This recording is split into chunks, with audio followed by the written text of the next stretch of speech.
So suppose, I'll pick on someone else. Who did I pick on? You got no volunteers here? Anybody? Waleed again? Okay. I'll pick on you. Suppose, forget your parents, anyone, a teacher, anyone, comes and gives you some advice on something that you think you've already figured out. So you're doing something one way. This is how I do this. This is how I finish my homework. This is how I clean the dishes. This is how I play basketball, whatever. And someone comes to you and says, I think you should do it this way. I'm going to give you some advice. How much time and effort will it take for you to test out that person's theory? If they say, oh, you should shoot the basketball like this instead of that, will it take a lot of time and energy out of you to test out their theory? Not really. Not really, right? It would take... Okay, so what happens if you test out the theory and it's bunk? Oh, it's a terrible suggestion. Khalas, it's a terrible suggestion. You're not going to take it.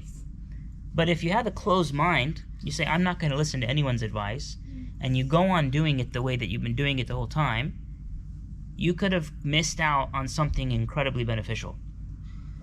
In your grade at school, you're going to come across people who have straight A's and who think that they have it all figured out. I have straight A's, which means I know everything there is to know, because there's nothing better than an A, so I figured it out. And they're not going to have any desire or motivation to push themselves further, because khalas, that type of person is going to plateau, right? Do you understand what I mean by plateau? Yeah, I understand. Yeah, Aisha understands. Anis, do you understand what I mean by plateau? Like you're gonna reach a level, and you're never gonna get better. If you think, oh, I've got it all figured out, at any stage in life, you're gonna plateau there. You have to constantly reassess and say, what am I, or where are my areas for improvement? Even if you're so good at something, right? You aced this quiz, you aced this exam, I can still do it better. And if someone comes up to you and gives you advice on how to do it better, and you have the humility, what does humility mean? What does it mean for humility? Anybody know? You ever heard like being humble? Yeah? What does being humble mean? Yeah, like the opposite of kibr. Yeah. Opposite of what? Kibr, arrogance. Oh. Humility is the opposite of arrogance.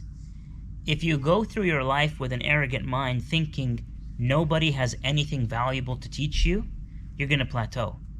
But if you go through life thinking I'm going to be open to listening to advice that people give me, you will get much better. You have to see yourself as a student, always.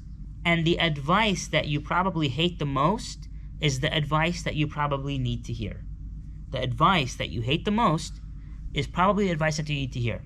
So, let's say you're a popular kid at school, and everyone is always telling you, oh, you're so cool, you're so amazing, I can't believe you did this, da da da da da.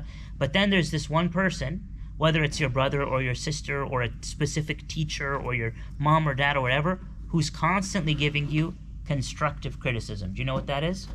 Constructive criticism? How do you define it? It's like criticism that's building up. Yeah. So like, here's something you can work on. You say, why are you always on my case? Everyone else loves me.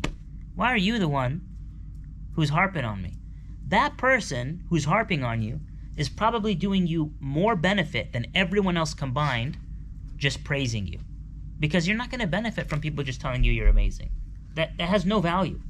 It has no value whatsoever. When someone comes up and says, you're amazing, mashallah, you're so great, this community would be nothing without you, is that going to help you at all? No.